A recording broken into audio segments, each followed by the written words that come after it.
نعوذ بالله السميع العليم من كل شيطان رجيم بسم الله الرحمن الرحيم الحمد لله والصلاة والسلام على رسول الله صلى الله عليه وسلم سبحانك لا علم لنا إلا ما علمتنا إنك أنت العليم الحكيم رب اشرح لي صدري ويسر لي أمري واحلل عقدة من لساني يفقه قولي اللهم إنا نسألك علما نافعا ورزقا طيبا وعملا متقبلا ربي زدنا علما يا كريم السلام عليكم ورحمة الله وبركاته On se retrouve encore une fois. On va continuer, Inch'Allah Ta'ala, dans l'explication de qu'est-ce qui se passe dans le mal occulte, qu'est-ce qui se passe dans le monde de djinn, et comment s'en défaire, et comment comprendre ce qui se passe à l'intérieur du monde des djinns. Donc, il se passe pas mal de choses. Non, c'est vraiment incroyable ce qui se passe dans ce monde parallèle à nous. On sait que les djinns existent. En tant que musulmans, on est obligé de croire à l'invisible. الذين يؤمنون بالغيب ويقيمون الصلاة ومما رزقناهم ينفقون. Donc, en tant que musulmans, on est obligé de croire au monde invisible. On est obligé de croire que les anges existent, même si on ne les voit pas. On est obligé de croire que Allah existe, même si on ne le voit pas. Hein, c'est notre Seigneur. On est obligé de croire qu'il y a un monde parallèle. Il y a un monde dans le ghaib, dans le monde invisible, auquel on ne voit pas. Mais on sait que ça existe. Et tout ce qui est invisible, c'est tout ce qui n'est pas à portée de vue.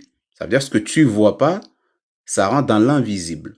Le fait d'être dans cette chambre-là, je vois pas ce qui se passe dans l'autre chambre, ça rentre dans l'invisible. L'invisible, c'est la chose auquel on ne sait pas, on ne voit pas.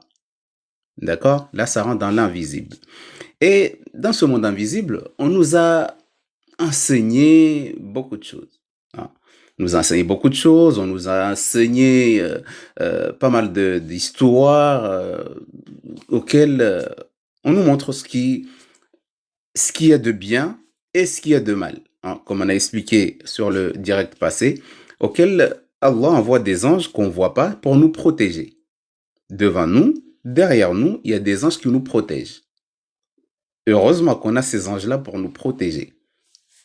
Parce que s'il n'y aurait pas ces anges-là, comment aller devenir l'être humain?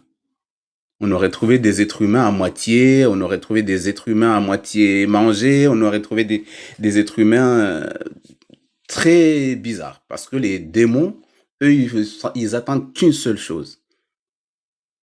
Ils attendent qu'une seule chose. Ils attendent juste un manquement ou qu'un ange nous laisse ou qu'on soit sans défense pour pouvoir nous attaquer. Malgré qu'on est musulman ou la personne n'est pas musulmane, mais Allah envoie toujours des anges. C'est pour ça que les gens, malgré qu'il y a des problèmes, malgré qu'ils ne prient pas, ils sont en paix, ils vivent leur vie parce qu'Allah a fait en sorte que sur terre, chacun trouve son compte. Chacun trouve ce qui peut lui apporter de quoi marcher sur terre et vivre sur terre malgré les difficultés, malgré tout ça. Donc, alhamdoulilah. Mais les démons, leur travail, c'est comment faire pour que l'être humain soit en perdition totale. Hein, perdition totale, ça veut dire que le démon, lui, on va dire c'est un flemmard, mais pas vraiment un flemmard. Mais avant de devenir un flemmard auquel il va te laisser faire ce que tu veux, en fait, il faut qu'il t'égare et après il s'assoit, il te regarde. Là, il a rien à faire parce que tu es déjà égaré. D'accord? Là où il travaille dur, c'est quand tu es musulman ou quand tu lis le Coran ou quand tu fais beaucoup de dhikr ou quand tu te rapproches d'Allah subhanahu wa ta'ala, là, il te laisse pas tranquille parce que il peut pas être tranquille parce qu'il est noté aussi dans ses affaires à lui. Parce que tous les soirs, comme on dit souvent, le prophète sallallahu alayhi wa sallam a dit, Shaitan, le démon, il appelle ses enfants, hein, ceux qui sont dans les corps des gens ou ceux qui sont là pour égarer les gens. Il leur pose la question sur ce qu'ils ont fait de leur journée. Du coup, ils sont obligés d'amener quelque chose à Iblis. Donc, ça veut dire les démons, les shayatines, ils sont pas là pour jouer avec toi. Ils sont pas là pour s'amuser. Ils sont là pour t'égarer, ils sont là pour t'amener dans la perdition totale. Et donc, si tu fais pas attention en tant qu'être humain, si tu prends trop la confiance vis-à-vis de ce bas monde, vis-à-vis de la musique, vis-à-vis de tout ce qui peut égarer, tout ce qui est libertinage auquel tu vis sans limite, sans loi. C'est ça ce que le démon aime. Quand tu es dans ce sphère-là auquel tu vis sans limite, il n'y a pas d'interdiction. Et là, il s'assoit, il te regarde t'égarer. En te canalisant juste quand tu veux rentrer dans une chose auquel quelqu'un peut te parler d'Allah, il te pousse, il te sort de là et t'es tellement énervé quand tu entends quelqu'un parler d'Allah. Quand tu scrolles sur TikTok et que tu entends Allah a dit t'as mal au cœur, pourtant t'es musulman. Tu es en train de chercher des vidéos drôles, en train de t'amuser, etc. Et tu tombes sur une vidéo de rappel, ça te fait tellement mal au cœur, pourtant t'es musulman.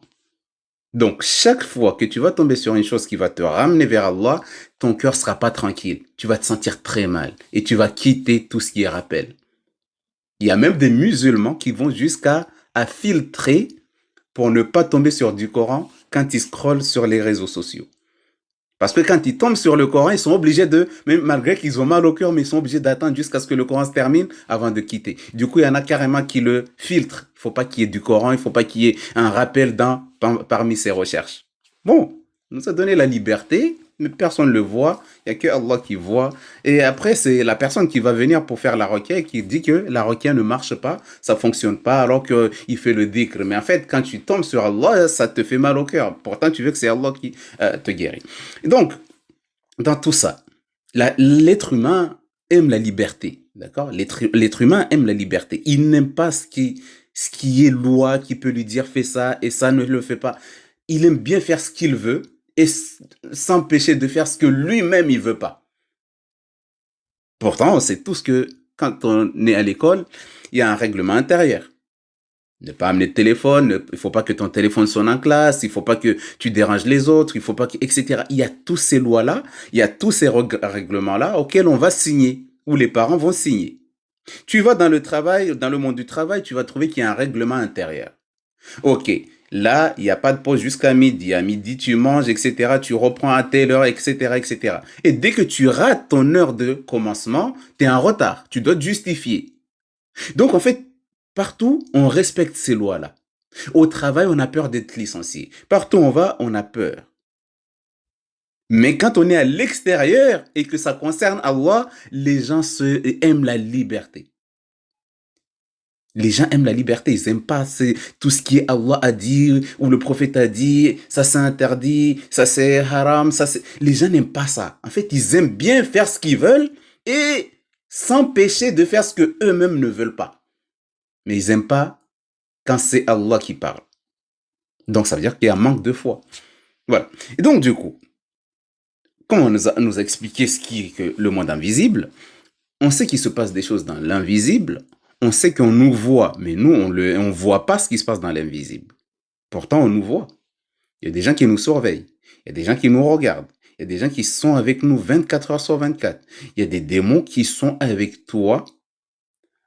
À chaque fois que tu veux faire un acte d'adoration, il y a des démons spécifiques qui vont venir là. Pourtant, tu as le Qarin qui t'égare déjà.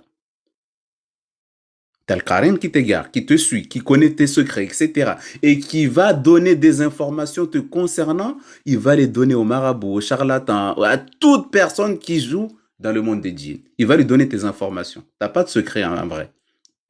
Celui-là, c'est son travail. Il va égarer les gens. Il t'égare. Il est avec toi depuis ta naissance. Mais il y a un autre démon.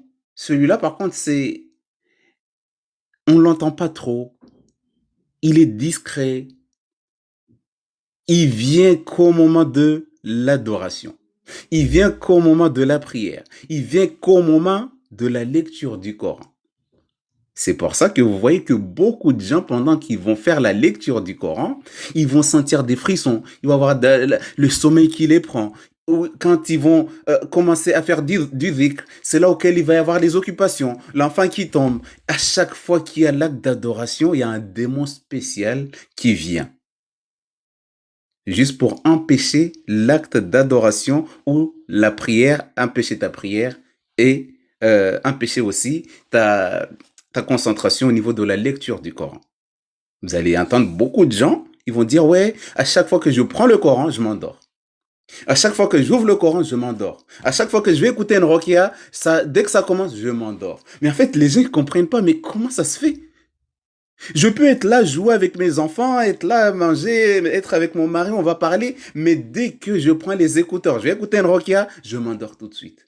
Dès que je commence à lire le Coran, la fatigue me prend et des fois je m'endors sur le Coran carrément. Mais ces gens de démons-là, justement, mais c'est quoi leur travail? Qu'est-ce qu'ils font là? Ils viennent d'où? Est-ce que c'est le Karim? Ou est-ce que c'est quel genre de démon? Le prophète sallam a dit dans un hadith, il y a des compagnons qui lui disaient que pendant la prière, en fait, ils sont très distraits. Ils sont beaucoup distraits. Il leur a dit un démon spécifique qui vient au moment de l'adoration, au moment de la prière. Il vient te distraire dans ta prière. Donc, fais très attention. Crachoter 3 fois à ta gauche, et dis A'udhu billah, cherche protection contre le démon. Donc, tu es en train de lire le Coran. Et d'un coup, tu as le sommeil qui arrive. Tu vas au Jumu'ah. Le khutbah, il dure 15 minutes. Tu as vécu toute ta vie, toute la journée, tu as fait ce que tu avais à faire. Tu arrives à la mosquée. Quand l'imam commence le khutbah, tu es en train de dormir. 15 minutes de khutbah, tu n'arrives pas à supporter. Si on te pose même une question, qu'est-ce qu'a dit l'imam? Tu es capable de dire que je ne sais pas. Je ne connais même pas le sujet. Donc, ça veut dire que on n'est pas laissé tranquille. On ne vit pas tranquillement. Surtout ce côté auquel l'adoration intense, auquel là où tu veux te concentrer, là où tu dois prier ta prière, être à l'aise dans ta prière, là où tu lis le Coran, c'est à ce moment-là que celui-là, là, malgré qu'il y a le Karim qui est déjà là, qui t'empêche de tout faire et qui te met des idées d'égarement, tu vas trouver un autre démon qui vient comme ça de nulle part, juste pour les adorations. Il vient appuyer le Karim et après tu t'endors pendant les actes d'adoration. Heureusement que quand on dort, on n'a pas de péché parce que là on dort, sauf si tu dors dans des mauvaises intentions. Mais quand on dort, le stylo, il n'écrit pas. Mais le problème, c'est que tu rates tous les minutes auxquelles tu dors, tu rates des actions auxquelles tu ne fais pas. Tu rates des actions. Tu es là, tu dors, c'est vrai, ton cahier il est vide, le stylo il n'écrit pas. Mais pendant le moment auquel tu dois faire des actions, ce démon-là, il vient t'empêcher parce qu'il sait que ta concentration et ta manière de déterminer, surtout pour les gens qui veulent écouter la rokia, ta manière d'avoir mis l'intention que là, aujourd'hui, je vais écouter telle rokia. Je vais mettre la rokia qui tue les djinns. Je vais mettre la rokia qui empêche les blocages. Dès que tu as mis cette intention-là, les démons, ils calculent en fait ton intention et l'intensité de ton intention. Ils vont faire quoi? En fait, ils vont dire, OK, tu vas faire ça pour nous faire du mal? On va voir. Et donc, du coup, ils viennent, ils t'endorment. Et là, tu es en train d'écouter le Coran et d'un coup, tu t'endors. Et tu es en train d'écouter une rokia, d'un coup, tu es fatigué, tellement fatigué que tu t'endors. À chaque fois que tu veux écouter, tu t'endors. À chaque fois que tu veux écouter, tu t'endors. À chaque fois que tu veux écouter, tu t'endors. Du coup, donc c'est pour ça que il faut avoir beaucoup d'intention, il faut mettre son intention et vraiment se rapprocher d'Allah subhanahu wa ta'ala comme il se doit. Et quand tu vas commencer, que tu as dit A'udhu billahi minash shaitanir rajim pour lire le Coran, et que tu sens la fatigue qui commence à venir, tu sens comme si tu commences à t'endormir. Soit tu dis A'udhu billahi minash shaitanir rajim et tu crachotes 3 fois à ta gauche, d'accord? Si tu vois que tu as fait ça une fois, ça n'a pas marché, tu refais encore.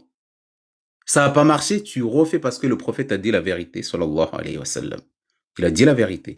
Quoi qu'il arrive, c'est vrai, ça va se passer comme ça. Donc, tu crachotes à ta gauche 3 fois. Tu as fait une deuxième fois, ça marche pas. Déplace-toi. Parce que ça se peut que la place auquel tu es assis, bah, c'est plus propice pour lui. C'est comme quand tu es dans le Jumu'ah. L'imam, il fait le khutbah et toi, tu t'endors. Bon, dommage qu'il n'y a pas beaucoup de place auquel on peut se déplacer parce que des fois, c'est la place auquel tu es assis, ça te... Voilà. Mais il faut attaquer aussi ce démon-là. Il ne faut pas laisser te manipuler, te gâcher ton acte d'adoration. Tu veux lire le Coran, il va venir. Donc, c'est pour ça que, malgré tout ça, il y a des gens quand même qui réussissent quand le direct passage disait le Coran, il travaille, oui, il est bénéfique quand tu l'écoutes. D'accord? Quand tu l'écoutes, il est bénéfique. Al-Mustamia, al-Qari. Celui qui écoute est pareil à celui qui lit. Donc, tu l'écoutes. Tu es attentif. Tu médites sur les versets. Donc, tu bénéficies. Voilà. Donc, c'est ce que j'expliquais la dernière fois. Qu'il y a des gens, ils n'écoutent pas le Coran. Ils mettent le Coran chez eux que quand ils partent. En disant que oui, le Coran, il va se débrouiller pour nettoyer sa maison. Mais le problème, c'est que les djinns aiment le Coran aussi. Le Coran, il est bénéfique pour toi quand tu l'écoutes, tu le médites. Il est bénéfique pour toi. Tu as des hasanat. Tu le mets chez toi, ça amène une lumière, c'est bien. Mais le Coran est plus bénéfique quand toi-même tu l'écoutes. C'est pour ça que j'ai expliqué aux gens qui se réveillent mal, qui ont du mal à la tête au réveil. Quand ils se réveillent, ils sont comme s'ils n'ont pas dormi, ils ont une grosse fatigue. Pourquoi? Parce qu'en fait, ils ont mis le Coran pendant qu'ils dormaient. Ils ont mis le Coran a tourné toute la nuit pendant qu'ils sont en train de dormir. Du coup, le cerveau, il n'a pas le temps de se reposer. Et le matin, ils se réveillent très fatigués. Ils sont pas productifs au travail. Ils sont pas productifs à l'école. J'avais donné même l'exemple d'un papa tellement il était énervé par le monde invisible, il savait plus quoi faire. Du coup, il avait mis des haut-parleurs dans toutes les chambres de ses enfants. Il mettait le Coran du soir jusqu'au matin. Du coup, les enfants se réveillent fatigués, ils vont à l'école, ils sont pas productifs, etc. J'avais expliqué, il faut mettre des sourates auxquelles, quand tu vas t'endormir, le Coran va s'arrêter. Et si tu te réveilles la nuit là-bas, et que tu n'arrives pas à dormir, et que tu vas encore écouter un peu, bah tu remets une sourate, mais tu sais qu'une fois que tu t'endors, le Coran va s'arrêter. Il faut que ton cerveau travaille aussi, il faut qu'il puisse arranger et ranger ce que tu as accumulé de la journée. Mais si tu travailles pendant que toi tu dors, le cerveau est obligé d'enregistrer encore tout ce qui se passe. Mais comment tu vas te reposer? Comment tu vas te reposer? Tu penses que là tu fais le bien? Ou tu es en train de détruire ta propre santé? Donc du coup, c'est vrai que les gens, ils en ont marre, ils ont peur des djinns, ils ont, etc., etc. Mais il y en a qui abusent, en fait. Ils abusent. Ils savent pas vraiment quelles sont les limites. Qu'est-ce qu'on nous a dit? Qu'est-ce qu'il faut faire à tel moment? Etc. Ils sont là, ils font tout et n'importe quoi. Au bout d'un moment, bah, ça empire, en fait, en eux. Au lieu que il ait la guérison, bah, ça commence à être plus compliqué pour lui. D'accord? Donc, on peut écouter le Coran. On aime écouter le Coran. Merci à celui qui avait mis la rose. Euh, mais, en fait, il faut aimer Allah, mais il faut regarder c'est quoi la logique. وَجَعَلْنَا نَوْمَكُمْ سُبَاتًا. Allah a dit dans Surat An-Naba, وَجَعَلْنَا نَوْمَكُمْ سُبَاتًا. J'ai fait que votre sommeil, le fait que vous dormez, ça soit un moment de repos, quelle tranquillité. Faut pas qu'il y ait quelqu'un qui vient vous déranger. C'est pour ça que jusqu'à ce que les savants sont allés jusqu'à dire si la femme ne travaille pas et que le mari travaille et qu'il est en train de se reposer, que la femme s'occupe de ses enfants pour éviter qu'ils fassent du bruit pour réveiller le mari. Ça, c'est vraiment dans le mariage en approfondi, pas les femmes d'aujourd'hui. La plupart, ils sont, voilà, le mari, il est même plus pris en compte, il dort pas, ou même il y a des hommes aussi pareil, quand il travaille pas et que la femme est fatiguée et s'endort, bah, il laisse même les enfants aller dans la chambre, aller réveiller maman, maman, maman, maman, du coup, maman se réveille, elle a la tête remplie, elle est pas bien reposée, etc. En fait, rien que tout ça, ceux qui ont vécu ce genre de choses-là, vous comprenez en fait que le cerveau a besoin, Allah a dit, وَجَعَلْنَا نَوْمَكُمْ سُبَاتًا. J'ai fait de votre sommeil, le fait de dormir, en fait un moment de zen, repos, auquel tu vas pas laver les assiettes pendant que tu es dans ton sommeil. Tu vas pas passer la serpillière. Tu vas pas travailler pendant que tu dors. C'est un moment à toi. Il y a que toi et ton sommeil. Même si ton mari est à côté, mais tant que tu es en train de dormir, il n'y a que toi et ton sommeil. C'est un moment spécial auquel ton cerveau prend ce temps-là pour arranger et nettoyer tout ce qui est négatif. Si tu as écouté le Coran, etc., il va essayer de nettoyer tout ce qui était négatif pour que le Coran puisse rentrer tranquillement en toi. Donc, du coup, il y a tout ça à prendre en compte, Inch'Allah Ta'ala. Faut pas négliger, en fait, la santé mentale, psychologique et corporelle, physique. Il faut pas négliger tout ça. C'est vrai que tu es malade, tu as envie que la maladie s'enlève. Mais si tu aggraves ta situation, ton cerveau ne se repose pas, comment le djinn va partir? C'est ce que je donne toujours comme exemple. Quand une personne vient faire la requête avec moi, bon, c'est rare parce que j'ai pas le temps, mais ceux qui, par chance, parce que je dis vraiment par chance parce que c'est pas tout le temps, moi je leur conseille la plupart du temps de manger 1 heure ou 2 heures ou 3 heures en avance avant de venir faire la requête. Ça, c'est un conseil. Même certains rakis, je leur conseille de dire ça à leurs patients. Pourquoi? Parce que quand le corps est fatigué, le djinn ne peut pas quitter le corps. Quand le corps est fatigué ou quand le corps a faim, quand le corps est faible, des fois le djinn n'arrive pas à quitter le corps. Tu fais ce que tu veux. Mais quand le patient a faim et que son corps est fatigué, tu vas lire autant que tu veux, le même djinn, il va rester là. Pourquoi? Et il va même pas te dire qu'il n'arrive pas à partir. Des fois, il va te le dire, mais des fois, il va rien dire. Il va juste être là, te fatiguer toi aussi. Donc, c'est pour ça que c'est mieux quand tu vas faire la requia, de manger un petit truc, même si, bon, tu peux manger 1 heure en avance ou 2 heures avant, etc. Il faut que ton corps soit physiquement nourri pour qu'il ait l'énergie nécessaire pour pouvoir faire quitter le djinn de ton corps. Mais il y a beaucoup de gens, ils viennent comme ça, avec la faim, et le djinn, il monte, il n'arrive pas à partir, il n'arrive pas à le quitter, il fatigue le raki est perdu, on ne sait pas quoi faire. Au bout d'un moment, qu'est-ce qui va se passer? Donc, quand on nous dit plus tu dors bien, plus quand tu vas faire des traitements, même si tu te traites seul, tu vas avoir vraiment une nette amélioration concernant ton soin. Parce que ton cerveau aussi a besoin de combattre les waswas, les idées noires qui sont dans la tête, les pensées négatives, etc. Le cerveau a aussi besoin de ce repos pour dégager le maximum aussi. Mais si tu ne laisses pas le temps, qu'est-ce que tu vas faire? Qu'est-ce qu'il va faire? Donc, du coup, il y a tout ça à prendre en compte. Si celui, un RTS, surtout celui qui veut vraiment guérir, en fait, il y a beaucoup de choses auxquelles on doit prendre en compte.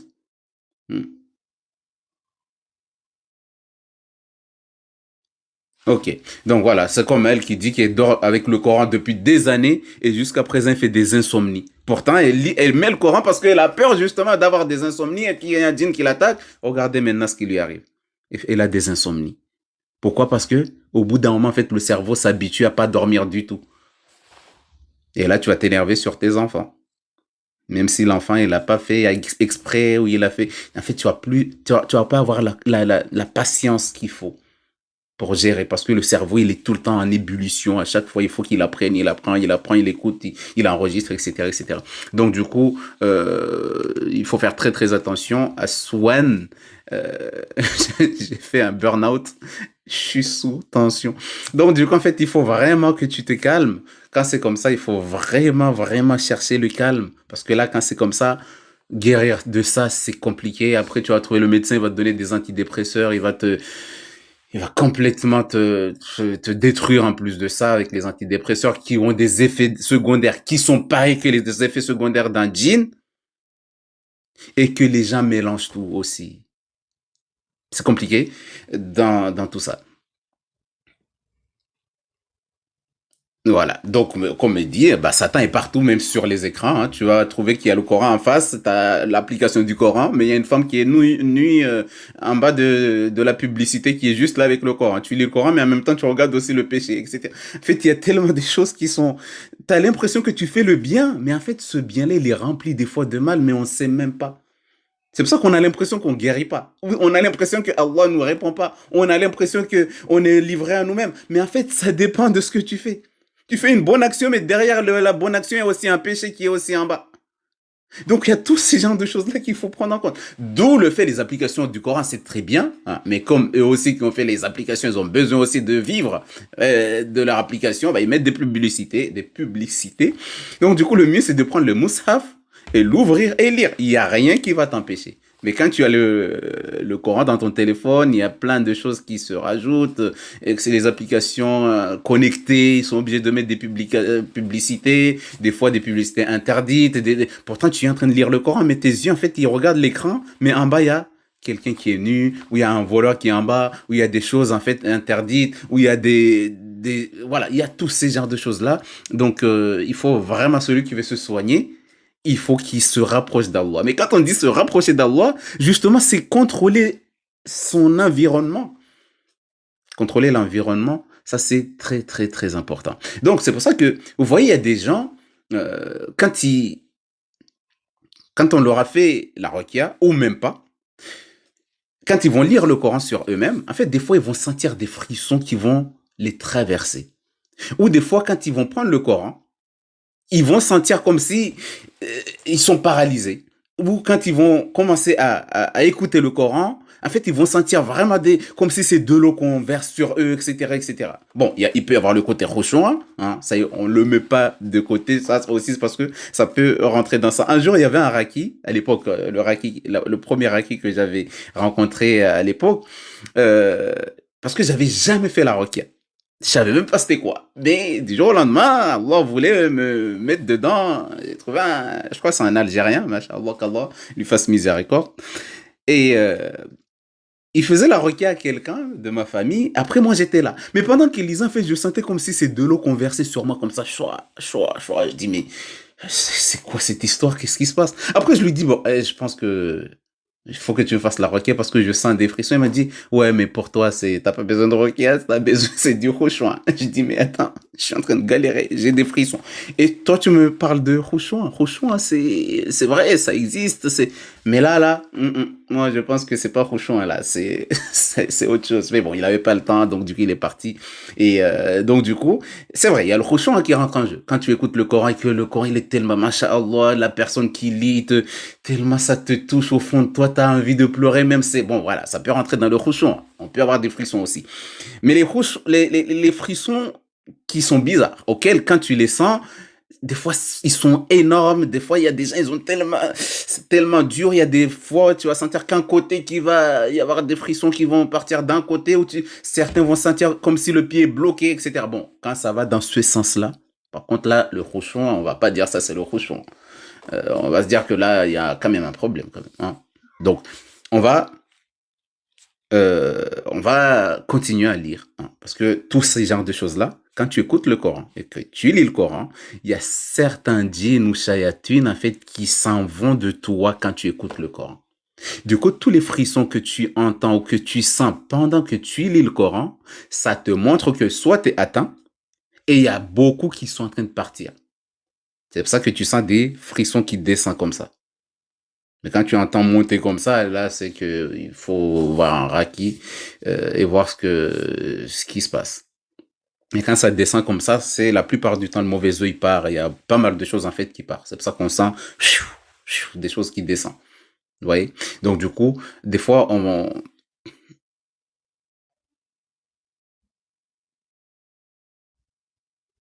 mais c'est qui te dit de pas parler et de t'endormir? Je sais pas c'est quoi.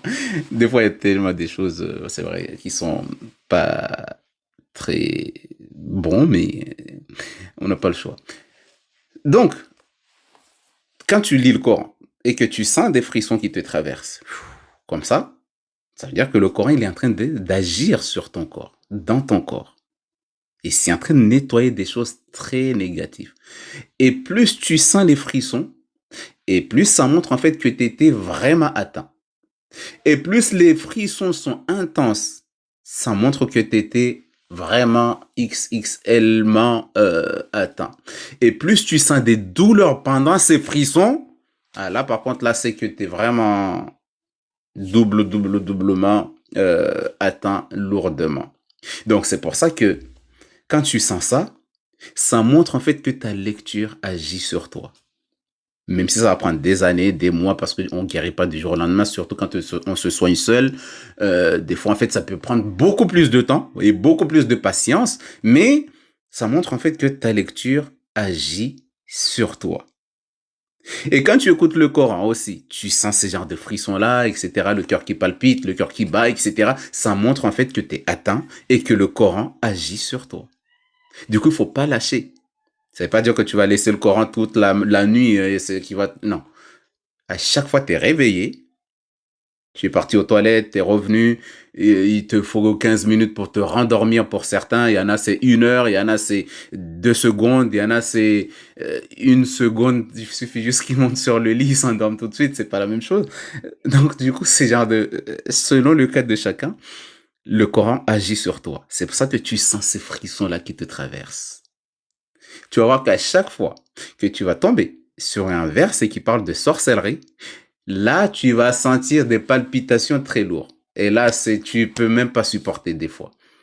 Ou si tu entends, tu vas lire jusqu'à trouver des versets qui parlent de la fornication, de zani ou zani, fajlidu kulla wahidin minhuma mi'ata jalda, ou des versets qui parlent ça veut dire que le djinn qui est dedans, il se sent visé. Et donc, du coup, il essaie de t'empêcher d'écouter. Donc, du coup, il te fait des frissons lourds aussi. Ils essayent de t'empêcher. Du coup, c'est pour ça qu'il y a des gens qui disent, à chaque fois que je mets le courage, je me sens tellement mal, je suis obligé de l'arrêter. Mais quand tu mets de la musique, et il se sent tellement heureuse de toute sa vie, alors qu'en fait, elle est en train sur le chemin de s'égarer. Hein. Il faut faire très, très attention à ce qui se passe. Il faut prendre en compte les réactions pendant les ruqyas. Il faut prendre en compte les réactions quand tu écoutes le Coran. Il faut prendre en compte les réactions quand tu veux lire le Coran ou quand tu lis le Coran. Il faut prendre en considération quand tu fais les prières nocturnes, ce que tu ressens pendant la prière nocturne. Bon, les prières obligatoires, on n'a pas le choix, que tu sens ou tu sens pas, tu l'as fait quand même. Mais tout ce qui est prière ou action auquel tu te décides par la permission d'Allah de faire plaisir à Allah, de faire 2 rakats. Mettez juste l'intention. On va faire juste un tout petit exercice parce que j'aime bien les exercices comme ça, on comprend mieux. Vous allez juste mettre l'intention que après ce direct-là, je vais faire 2 rakats. Regarde ce que tu ressens chez toi, dans ton corps tout de suite. Bon, certains vont rien sentir parce qu'en fait, ils vont juste faire pour tester et d'autres, ils vont vraiment le faire et ils vont sentir quelque chose en eux. En fait, le fait de mettre juste l'intention, c'est déjà l'adoration. D'accord? Le fait juste de te dire, bon, après ce direct, Inch'Allah, autant là, je vais lire le Coran. Mais tu le dis au fond de toi. Même si tu le dis à haute voix, mais il faut que ton cœur suive. Après ce direct, je vais essayer de lire Yassine ou je vais essayer de lire telle chose, telle sourate. Ou après le Maghrib, je vais quand même faire 2 rakats après le Maghrib. Essayez de dire juste ça et écoutez votre corps, comment il est en train de paniquer déjà, certains. Alors que c'est. Attends, c'est incroyable ce qui se passe en fait dans le corps humain. Oui. Comment ça tu sursautes? Dès que tu penses que tu vas faire une adoration, déjà il y a la panique dans ton corps. Donc en fait, c'est. En fait, c'est. Voilà. Donc, après, tous ces genres des réactions qui vont se passer pendant la lecture de la Ruqya ou pendant la lecture du Coran, tu vois, ça montre en fait qu'il y a une réaction qui se passe dans ton corps. Il y a une réaction qui se passe. Le Coran agit sur toi ou les invocations agissent sur toi. Il y a déjà même pour faire les protections le soir. Il y a des gens même pour se protéger le soir.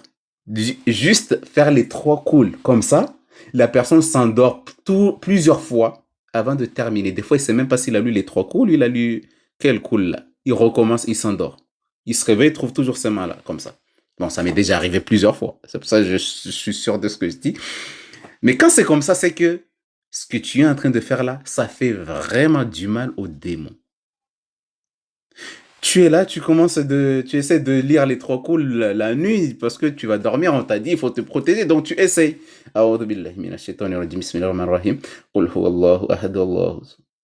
Et là, tu t'es endormi pendant des heures et tu te réveilles, tu as l'impression que tu étais toujours en train de te protéger alors que tu as fait 15 minutes déjà de sommeil. Et tu reviens encore, Bismillah, j'ai lu quoi déjà? Bon, si je recommence,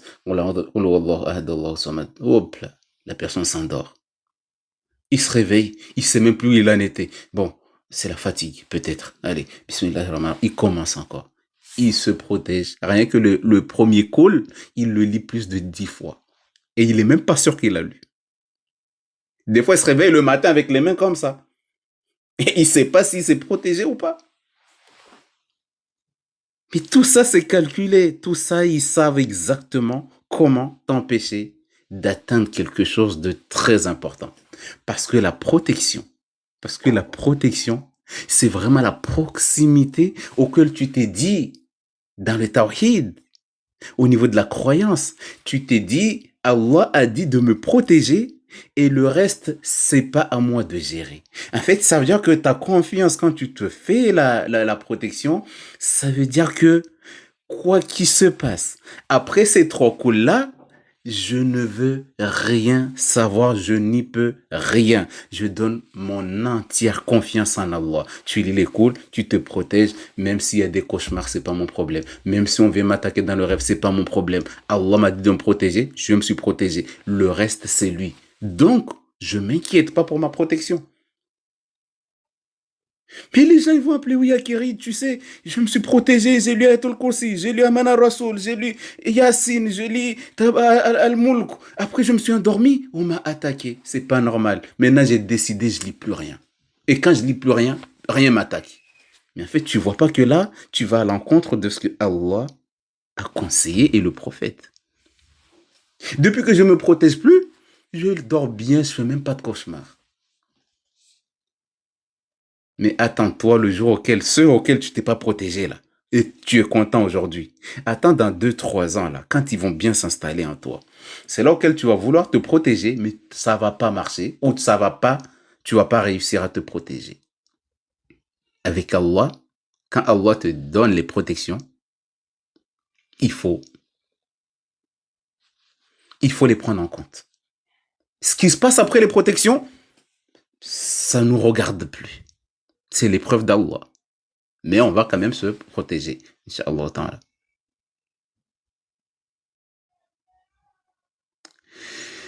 Ok, donc, dans tout ça, il faut vraiment prendre en compte tout ce qui se passe, le moment des adorations surtout. Au moment auquel, voilà. Et donc, du coup, on va aller dans le côté auquel la personne était possédée longuement. On lui a fait la ruqya pendant plusieurs jours, plusieurs mois, etc. Et la personne est guérie. Vous, qui êtes guéri de la ruqya, par la ruqya, vous êtes guéri de la sorcellerie, des djinns, etc., etc. Et que pendant le mois auquel vous avez fait la ruqya, vous sentez des frissons quand vous êtes à la gare, ou vous sentez des frissons quand vous êtes chez vous, ou vous sentez des choses bizarres dans votre corps pendant que... Ça veut dire que tant que le corps a été en contact prolongé dans le monde des djinns, les djinns ont habité dans ton corps pendant des années, quand ils partent, en fait, ils te laissent quand même certains de leurs fonctionnalités. Du coup, c'est normal que quand quelqu'un a un djinn, il passe à côté de toi, tu sais que la personne a un djinn. C'est pas que tu entends. Tu as des frissons quand quelqu'un passe à côté de toi et que cette personne-là est possédée. Tu sens une peur quand quelqu'un vient chez toi. C'est comme les femmes, la plupart du temps, la femme c'est soignée et va bien. Mais dès que le mari vient à la maison, la femme est en palpitation, il est en train de... Elle sent des frissons bizarres, il n'arrive plus à se contrôler dès que le mari rentre à la maison. Ça ne veut pas dire que le djinn est rentré dans ton corps. Toi, la femme qui t'est protégée et qui lit le Coran et qui t'est soignée. C'est que le mari, ce qu'il a en lui, peut-être c'est très lourd. Mais comme les hommes, on connaît tous les hommes, ils n'aiment pas se soigner. Ils disent toujours qu'ils n'ont rien, même si la femme sent cette lourdeur, la femme sent tous ces problèmes-là. Dès que le mari rentre, la maison, il y a des problèmes. Tout fonctionne mal à la maison. Quand le mari rentre à la maison, la femme s'est soignée, mais le mari ne veut pas. Et il faut savoir que le soin est un droit pour chaque musulman. Ton corps, on te l'a donné, tu dois le soigner quand il est malade. Se soigner n'a pas besoin de demander l'autorisation du mari. Parce que si tu meurs, le mari va faire quoi? Ou si tu deviens handicapé, le mari fait quoi la plupart du temps? Ou quand tu es infertile, tu n'arrives pas à avoir des enfants. Ce mari-là qui interdit certains maris, ils interdisent quand même la femme de se soigner. Ils pensent qu'ils ont l'autorité même sur le soin du corps de la personne. Du coup, ils interdisent à leur femme de se soigner. Mais quand la sorcellerie a pris de l'ampleur et que la femme est devenue handicapée, le mari lui-même, il quitte cette femme-là, il l'envoie chez sa famille et lui va se marier avec quelqu'un qui est en bonne santé. Du coup, toi qui es malade, c'est toi qui connais ton corps, c'est toi qui souffres, c'est toi qui vois les possessions qu'il y a en toi, c'est toi qui vois la façon dont tu vis dans ta vie, c'est toi qui vois les possessions, les problèmes psychologiques et autres que tu vis. C'est toi qui vois les waswas qui sont dans ta tête. La personne à l'extérieur, il ne peut pas savoir ce que tu vis en toi. C'est à toi de prendre ta santé en main et te soigner. Il y a une femme, il y en a plusieurs. Il y a une femme qui vivait les possessions et vivait mal dans sa vie et ne savait même pas qui elle était. Elle a découvert la requête, dit à son mari qu'elle veut se soigner. Le mari, il s'en fout, il a dit non. La femme a souffert pendant des années, des années. Et le mari voit la femme en train de galérer. Il ne peut rien faire pour la femme. C'est pas qu'il va lui lire le Coran tous les jours. Bon, il y a des hommes, mashallah, alhamdoulilah, ils font ce qu'ils peuvent. Ils voient que sa femme souffre, sa femme a des problèmes de djinn, etc. Ils essayent. Ces hommes-là, bravo à vous. Qu'Allah vous facilite et vous donne la science qu'il faut et la patience qu'il faut et à aider vos femmes. D'accord? Il y a des hommes, ils sont comme ça. C'est vrai, ils vont dire à leur femme, bon, on va patienter, peut-être c'est rien, ça va passer. Il va lui lire le Coran, etc. Mais au bout d'un moment, quand l'homme voit que ça le dépasse, il y a des hommes qui acceptent que, vas-y, va te soigner. Mais concernant ta santé à toi, ton corps à toi, qu'on t'a donné toi personnellement, c'est ton corps. Pour te soigner, tu dois aller à l'hôpital quand ça va pas. Mais tu vas pas attendre que tu as un cancer et demander l'autorisation, chérie.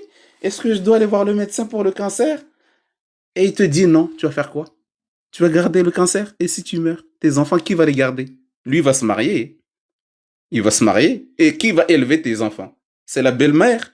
Et qu'est-ce qui va se passer avec la belle-mère? On sait tout ce qui se passe. Donc, du coup, c'est pas que je déconseille aux gens. Bah, il faut en parler. Quand tu as des problèmes, il faut parler avec ton mari, lui expliquer. La plupart du temps, j'insiste là-dessus, les hommes n'aiment même pas entendre parler que la femme a des problèmes. Ils aiment même pas ça. Beaucoup d'entre eux. La femme souffre et doit faire tel machin, telle chose pour s'en sortir. Il y a des hommes, ils en ont rien à faire. Pourquoi? Parce que c'est pas eux qui souffrent. Mais quand la femme commence à tomber vraiment gravement malade, ils font quoi ces hommes-là? Ils l'envoient chez sa maman pour aller se démerder là-bas. Et la maman est perdue et sait plus quoi faire. Elle a d'autres enfants à gérer. Et elle a tous ces enfants qui souffrent comme ça. Et cet homme-là, il vit sa vie. Il rentre à 23h, minuit, pendant que la femme est seule à la maison avec ses enfants. Déjà, il souffre. Elle n'a pas de soutien du mari. Et elle est en train de galérer tout le temps. Et cet homme-là l'interdit d'aller se soigner. Mais il sort de la maison du matin jusqu'à 23h. Il vient juste pour dormir. C'est normal qu'il ne vit pas le problème de la femme. Donc, c'est pour ça qu'il y a, en islam, on nous demande surtout la concertation. Bon, ça va pas, je me sens mal. C'est quoi ta solution, mon bébé? C'est quoi ta solution? On fait comment?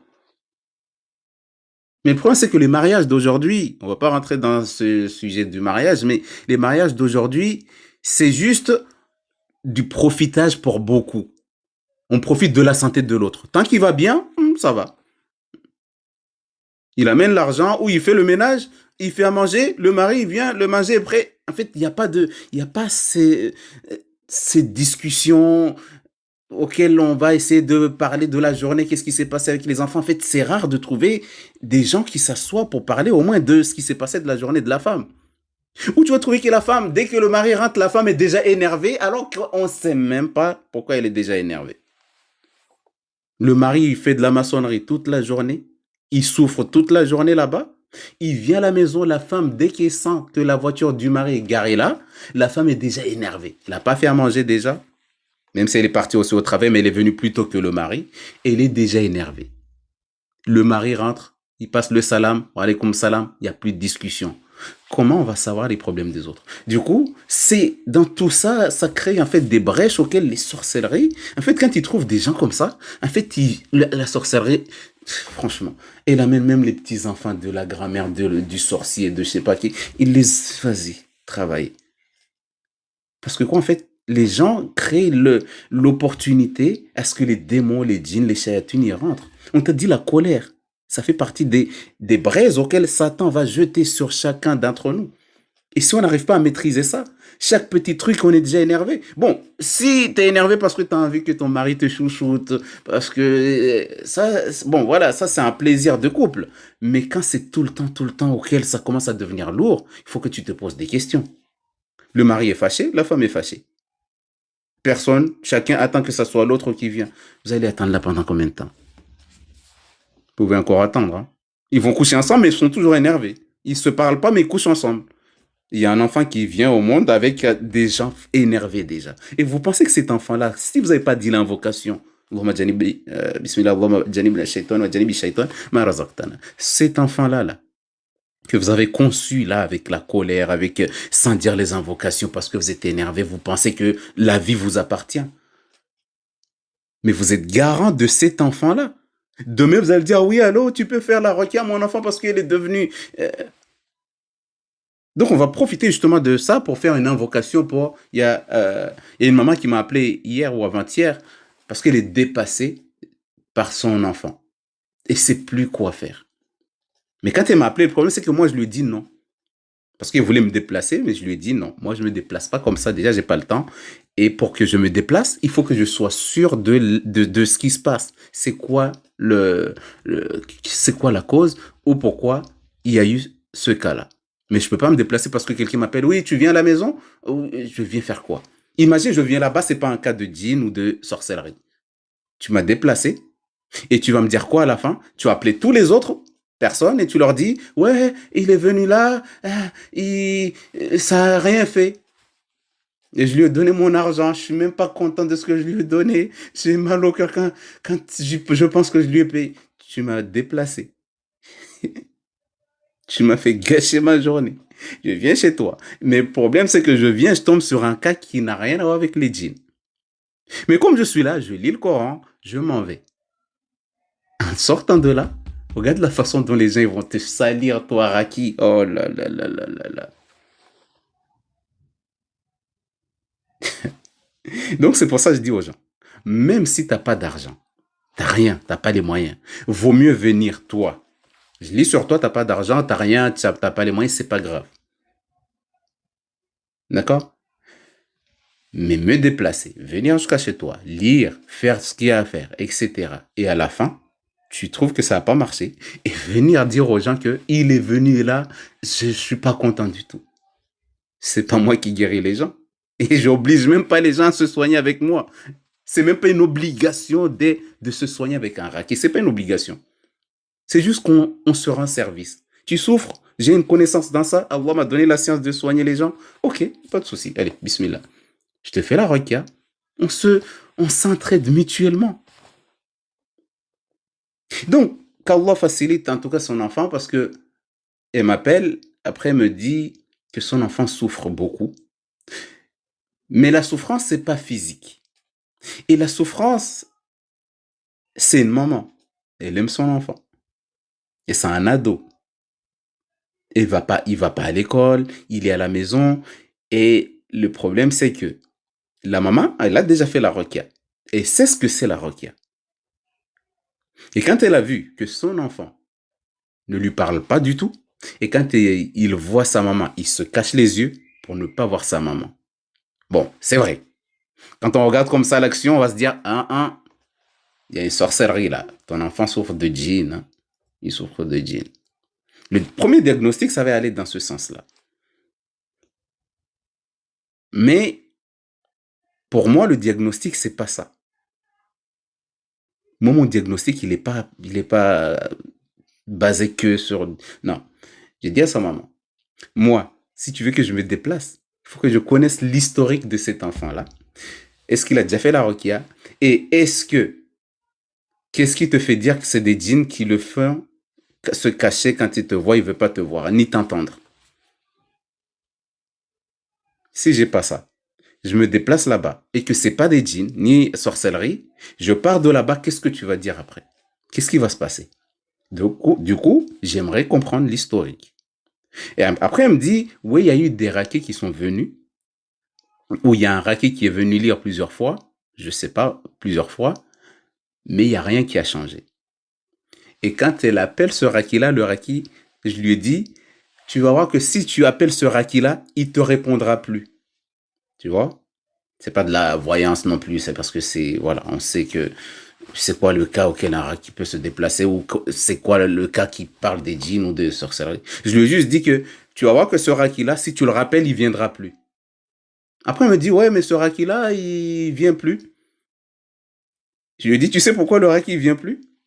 C'est parce que ce Raki, il a compris qu'en fait, le problème de ton enfant, de ton fils, ça n'a rien à voir avec les djinns. C'est un autre problème. Mais il n'y a que lui qui sait. Ou peut-être toi, tu sais, mais le Raki ne viendra pas. Tu peux lui, même si tu le proposes 1 million, ce Raki qui est déjà venu là, tu vas voir qu'il refusera toujours. C'est pas l'argent qui motive. On va parce qu'on sait que c'est un cas qui nécessite la roquia, les djinns, etc. Tu payes ou tu payes pas, c'est pas ça le problème. C'est le problème qu'il y a là. Il y a des gens qui n'aiment pas les échecs. D'accord? Bon, c'est Allah qui guérit, c'est vrai. Il n'y a pas de souci là-dessus. Eh mais il est quelle heure là? Bon, quand il est l'heure de Maghrib, vous me prévenez comme ça 2 minutes avant. Inch'Allah, parce que des fois, plus je parle, plus... voilà. Donc, après, mais qu'Allah facilite son fils et donne la patience à cette femme, à cette dame qui se bat pour son enfant, qui a arrêté l'école alors qu'il est encore en âge d'aller à l'école, etc. Et la femme, elle est complètement perdue. Et donc, je lui ai dit, cet enfant, tu sais pourquoi le Raki, il reviendra plus? C'est parce que le problème de cet enfant n'a rien à voir avec les djinns, ni la sorcellerie. Sinon, quand le Raki est venu, il a lu, il y aurait eu des changements ou il y aurait eu des réactions. Mais comme il n'y a rien qui s'est passé, il a fait la requête normale, il n'y a pas eu de réaction ni quoi que ce soit. Du coup, pour lui, il s'est dit, le problème est grave. Et comme tous les Rakis ne sont pas thérapeutes non plus, ils ne connaissent pas la psychologie, etc. Donc, du coup, c'est normal, ils vont faire que la requête, donner le traitement, le coraniser, etc. Et voilà, c'est ça la base de la requête en elle-même. Après, nous qui avons un bagage en plus, en thérapie, psychologie, etc., ça va être un plus. Parce qu'on va comprendre certaines choses que d'autres ne vont pas peut-être comprendre. Ou eux, ils vont comprendre des choses que nous, on va pas... Chacun a sa science et Allah donne la science à qui il veut. Et donc, du coup, j'ai demandé à la maman. Mais comme elle voulait parler, donc du coup, j'ai laissé parler. Mais je sais très bien que dans tout ce qu'elle va parler, en fait, elle va me pousser. Il faut que j'aille là-bas. Après, je lui ai dit, je sais que beaucoup n'aiment pas entendre, va voir le médecin, va faire des analyses. Beaucoup n'aiment pas. Il est malade, pour lui, c'est que djinn.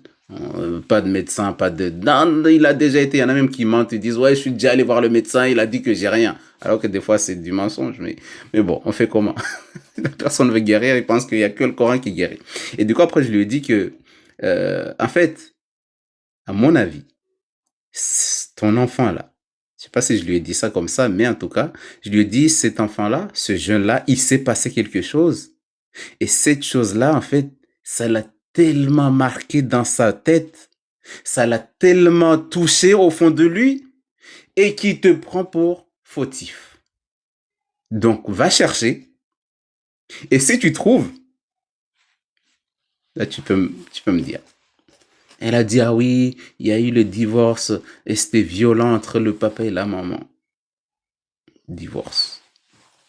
Du coup, cet enfant, pourquoi il t'écoute pas? Il veut pas t'écouter. Pourquoi il veut même pas te voir? À ton avis, vous qui êtes même pas thérapeute, ni psychologue, ni rien du tout, la plupart des enfants, ils font quoi quand il y a une séparation? Ils disent que c'est la faute de qui? La plupart du temps. Voilà. Cet enfant-là, tu peux lui lire ce que tu veux, mais la façon, ce qu'il a vu, ou ce qu'il a vécu dans le divorce de la maman et du papa, si c'était violent en plus, ou si s'est passé des choses, et elle me dit que lui, il était là, il voyait tout ça.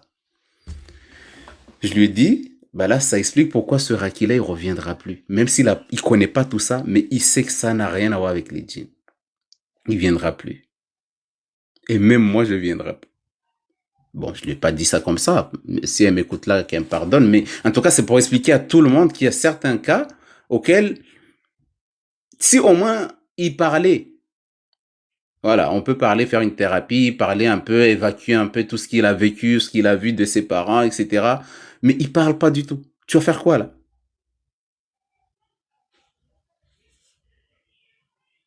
Tu vas faire quoi en tant que raki?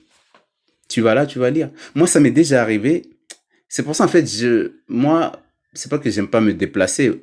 Des fois, je me déplace. Mais voilà. C'est parce qu'il y a une fois, il y a une époque auquel il y avait une maman qui m'a appelé parce que son enfant se levait la nuit et quittait la maison et marchait dehors, elle errait dehors la nuit. Du coup, elle m'a déplacé, je suis allé là-bas et le moment d'aller lui faire la requête, elle a refusé. Elle parle pas, elle dit rien, mais elle a catégoriquement refusé qu'elle fait pas.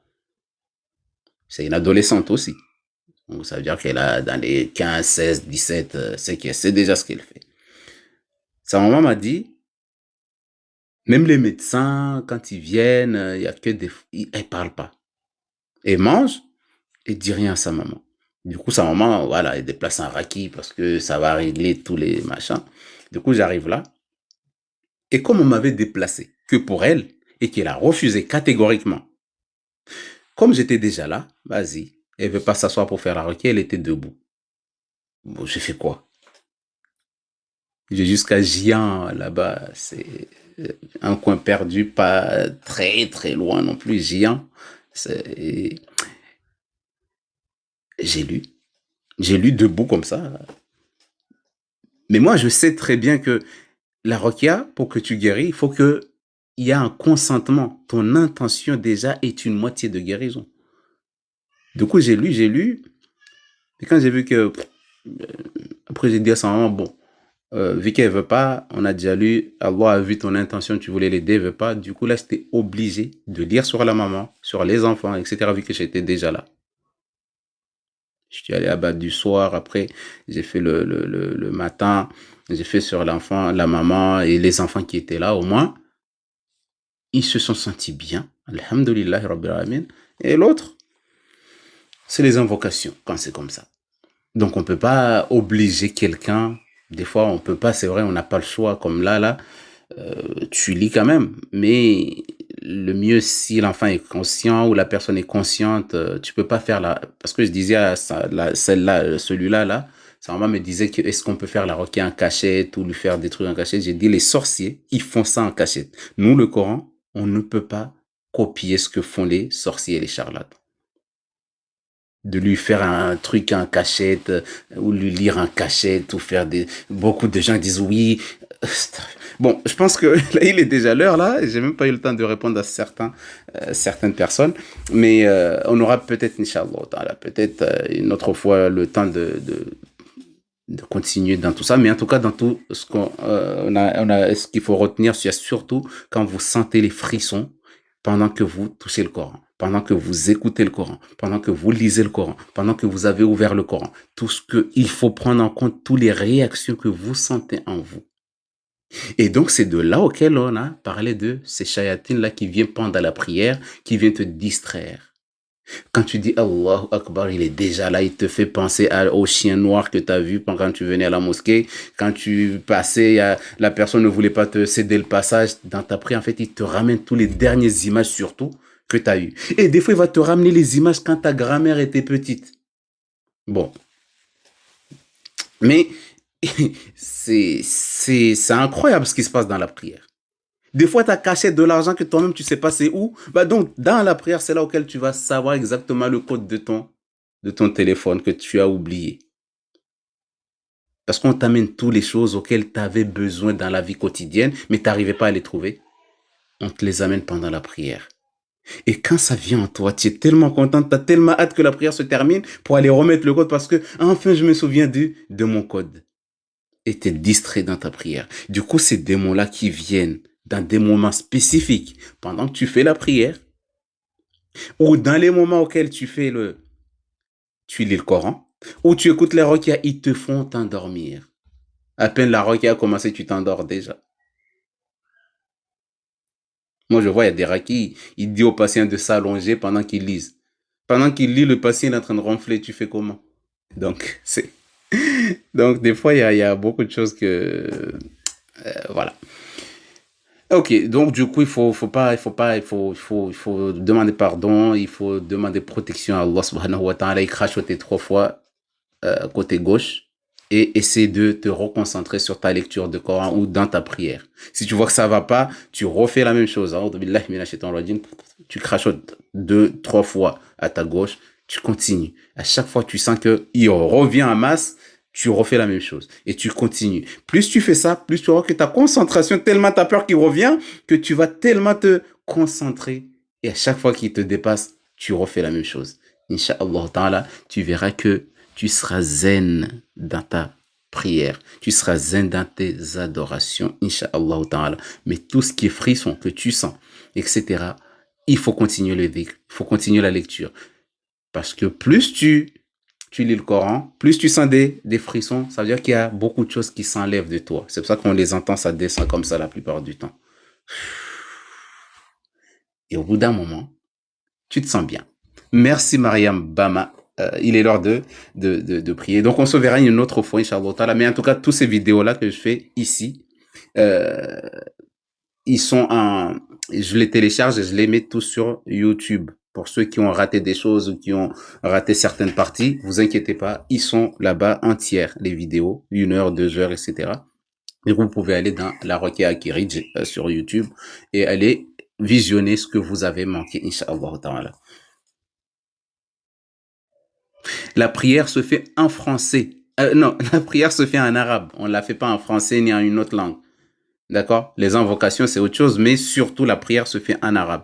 La Fatiha, tu dois la lire en arabe. D'accord?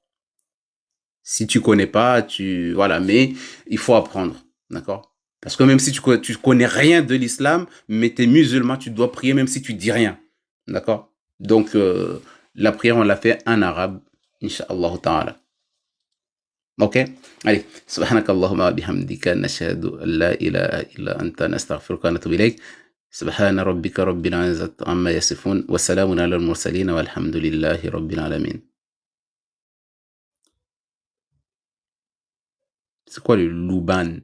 Louban. Bon, on verra la prochaine fois si on n'a pas oublié ta question. Ok, donc du coup on se verra une autre fois, Inch'Allah ta'ala, quand on a le temps. Allez, salam alaikum wa rahmatullahi wa barakatuh.